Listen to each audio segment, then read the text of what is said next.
So, I'm seeing a lot of different looking worms around. What are these? These are the classes which we've introduced into Worms Revolution. We needed to evolve the gameplay some more, and we thought, why not change the actual core worm itself? We've had the same worm for about 15 years now, so we thought, why not make it a bit different? So we've changed his actual physical size. So we've got these various new classes, which we've got 4 of. There's the Scout, there's the Soldier, Scientist and the Heavy. We work with Tom Gluckman on the concept artist stuff. He's the famous Worms artist and stuff. His humour was a bit risky, so we had to vet a lot of his stuff that we got, but in the end we nailed down some awesome classes and stuff. Soldier is the first class. He's the all-rounder. He's the worm that you'll recognise from previous versions of Worms. He walks and jumps just as you expect. He does damage as you expect it to be. So he's the default guy who you start with when you start playing Worms Revolution. Then you've got the Scout worm. He's the little cute fella. He's a Scout worm. He's the sort of worm that you trust to look after your cat for a fortnight while you went on holiday to Ossett. He's very nimble. He's a Scout. He can also jump a very long way as well. Downside of the nimbleness is that he can take a real kicking by other worms. If the Heavy hits him with a baseball bat, he'll go flying. So a bit of a downside of the Scout. But a cool thing with his size is that because he's so small, when he digs a blowtorch tunnel, they're very, very tiny. So the other worms, Heavy, Soldier, Scientist, they can't get down there. So very cool to hide the Scout away down there.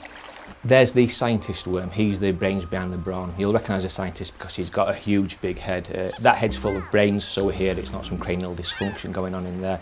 And he's the support class for the team. At the start of the turn with the Scientist, each worm on that team gets 5 health, which is a real bonus, and he also does things like the sentry gun, electromagnets, which he creates, are far more powerful as well. So a very good support class to the rest of the team. But the downside is he's not a frontline fighter. With the Scientist, we find get him dug away somewhere, out of harm's way, and he'll support from the back of the Scientist.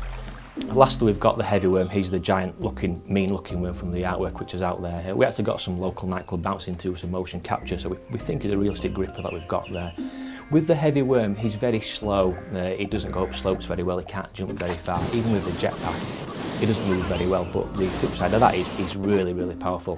He can take a punch and he can give a punch back. So he's the sort of class who people like to fight toe to toe in Worms are going to love the Heavy class.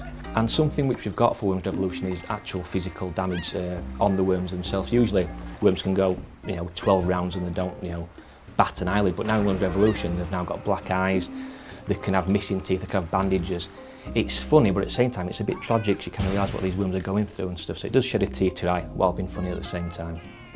If I want to dress up before war, what customisation elements are available? One of the things we've got more of is hats in Worms Revolution. We know people love hats, so we've got the usual selection of military style hats like the World War II helmet. If you want to dress your worm up military, serious style, then you can do that.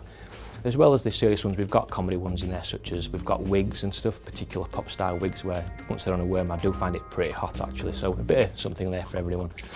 As well as the hats, we've also got new gravestones and we've also got new victory dancers, forts and other things. Something which we revamped for Revolution is the speech bank system. Before we had one sample pretty much for each one action in the game, but now because you kind of get sick of hearing the same sample again and again, after 15 years of hearing a worm say look at that, it's kind of got to us a bit now, so we've fixed that problem. And now you've got the bucket system in place where there's multiple samples for each one action in the game, so you never get bored of the worm saying the same thing over and over again, and we're very proud of the bucket system as well.